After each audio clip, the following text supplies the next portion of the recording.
السلام علیکم ورحمۃ اللہ وبرکاتہ۔ میں آپ کا دوست محمد ایان حاضر ہوں ایک نئی ویڈیو کے ساتھ۔ تو میں آج آپ لوگوں کو بتانے والا ہوں کہ نماز میں کتنے فرائض ہوتے ہیں۔ تو چلیے ویڈیو کو شروع کرتے ہیں۔ نماز میں کل 13 فرائض ہوتے ہیں۔ 7 فرائض باہر کے ہوتے ہیں، 6 فرائض نماز کے اندر کے ہوتے ہیں۔ تو نمبر 1 پر آتا ہے ہمارا بدن کا پاک ہونا۔ اگر ہمارا بدن ہی پاک نہیں ہوگا تو ہماری نماز نہیں ہو پائے گی۔ تو نمبر 1 بدن کا پاک ہونا۔ نمبر 2 کپڑے کا پاک ہونا۔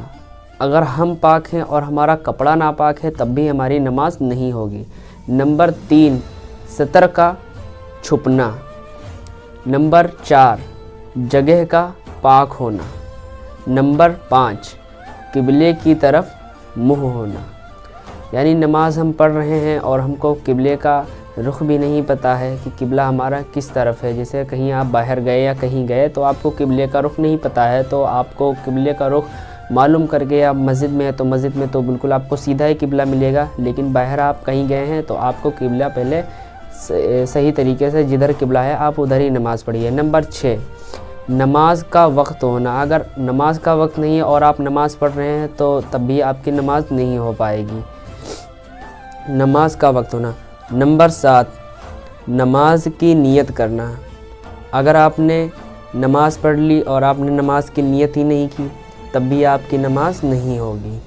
نمبر 8 تکبیر تحریمہ کہنا، یعنی کہ آپ نے سیدھا گئے مسجد میں اور سیدھا اللہ اکبر کہہ کے آپ نے نیت باندھ لی تو یہ آپ کا غلط ہو جائے گا اور آپ کی نماز نہیں ہوگی۔ آپ کو بالکل تکبیر تحریمہ آپ کو ایک اسٹیپ کے ساتھ جس طریقے سے قرآن شریف میں لکھا ہوا ہے آپ پہلے جائیں گے، پھر اس کے بعد میں نیت باندھیں گے، اس کے بعد میں اللہ اکبر کہہ کے تب آپ نیت باندھیں گے۔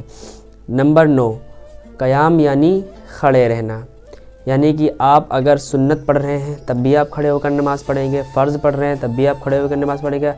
حالانکہ اگر آپ نفل پڑھ رہے ہیں تو نفل آپ کی کھڑے ہو کر بھی ہو سکتی ہے اور بیٹھ کر بھی ہو سکتی ہے، تو آپ نفل جو ہیں وہ آپ بیٹھ کر بھی پڑھ سکتے ہیں اور کھڑے ہو کر بھی پڑھ سکتے ہیں۔ زیادہ تر آپ کھڑے ہو کر پڑھنے کی کوشش کریں۔ نمبر 10 قرآن پڑھنا۔ قرآن پڑھنے سے متعلق یہ ہے کہ قرآن کی تلاوت کرنا، یعنی کہ آپ نماز پڑھنے کے لیے گئے ہیں تو نماز میں آپ کو قرآن شریف کی سورتوں کی تلاوت کرنی پڑے گی۔ آپ کو قرآن شریف کی صورتیں نہیں یاد ہیں تو آپ ان کو یاد کرنے کی کوشش کریں اور زیادہ سے زیادہ بڑی سے بڑی قرآن شریف کی صورتوں کو پڑھنے کی کوشش کریں جس میں کہ ہماری نماز تھوڑی زیادہ دیر کی ہو سکے۔ نمبر 11 رکوع کرنا۔ رکوع کرنا یعنی کہ جھکنا، آپ کو رکوع کرنا ہے اور آپ کو کمر بالکل آپ کو اس طریقے سے سیدھی رکھنی ہے۔ نمبر 12 2 سجدے کرنا۔ 2 سجدے ہمارے فرض ہیں، اگر آپ نے ایک سجدہ کیا ہے تو وہ آپ کی نماز نہیں ہوگی، آپ کو 2 سجدے تو کرنے ہی کرنے ہیں۔ جیسے کہ آپ نے ایک سجدہ کیا تب بھی آپ کی نماز نہیں ہوگی اور آپ نے اگر 2 سجدے کیے ہیں تو آپ کی نماز ہو جائے گی۔ نمبر 13 قاعدہ آخری کرنا۔ قاعدہ آخری کرنے سے متعلق یہ ہے کہ قاعدہ آخری میں جیسے آپ نے اگر 2 رکعت نماز پڑھی تو آپ اتحیات جب پڑھیں گے تو آپ بیٹھ جائیں گے۔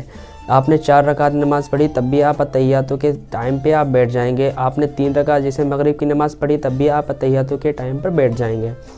تو یہ ہے قاعدہ آخری۔ قاعدہ آخری کا متعلق یہی ہے کہ جب آپ اتحیات پڑھیں گے تو آپ کچھ دمے کے لیے بیٹھ جائیں گے۔ آپ 2 رکعت نماز پڑھ رہے ہیں تب بھی آپ بیٹھ جائیں گے، آپ 4 رکعت پڑھ رہے ہیں نماز تب بھی آپ کچھ ٹائم کے لیے بیٹھ جائیں گے اور اتحیاتوں میں آپ زیادہ جلدی کرنے کی کوشش نہ کریں۔ اتحیات آپ پڑھیں اس کے بعد میں جیسے آپ 4 رکعت پڑھ رہے ہیں تو اتحیاتوں کے بعد جو کچھ بھی اللہم صلی اللہم بارک اللہم انی جتنی بھی صورت یہ سب پڑھی جاتی ہیں آپ کو آہستہ آہستہ سے پڑھنی ہے۔ تو یہ تھی ہماری نماز کی 13 فرائض۔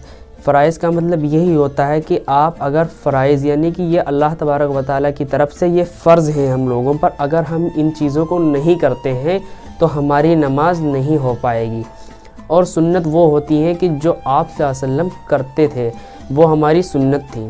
جسے ہم نماز پڑھنے کے لیے جاتے ہیں تو جیسے ظہر کی نماز پڑھنے ہم گئے تو ظہر کی نماز میں 4 رکعت سب سے پہلے سنت پڑھنی پڑتی ہیں، پھر اس کے بعد میں 4 رکعت فرض پڑھنی پڑتی ہیں، پھر 2 رکعت سنت، پھر 2 رکعت نفل۔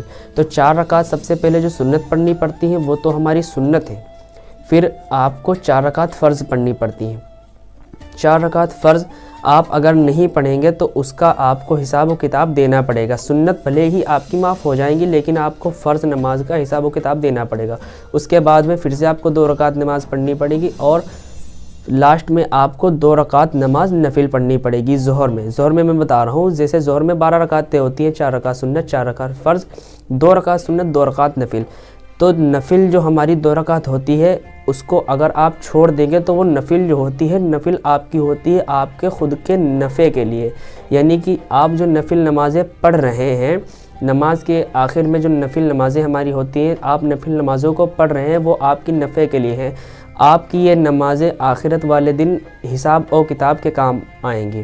آپ کے حساب و کتاب میں یہ آپ کو کام آئیں گی۔ جو نفل نمازیں ہوتی ہیں یہ ہماری نفع کے لیے ہوتی ہیں، سنت نمازیں ہوتی ہیں یہ ہماری آپ صلی اللہ علیہ وسلم سنت طریقے سے ان کو ادا کرتے تھے، سنت طریقے سے پڑھتے تھے، اس لیے یہ ہماری سنت ہے، اور آپ صلی اللہ علیہ وسلم نماز پڑھتے تھے اسی لیے یہ ہماری سنت میں آ گئی۔ جو فرض نمازیں ہیں یہ آپ کو چھوڑنی ہی نہیں ہے۔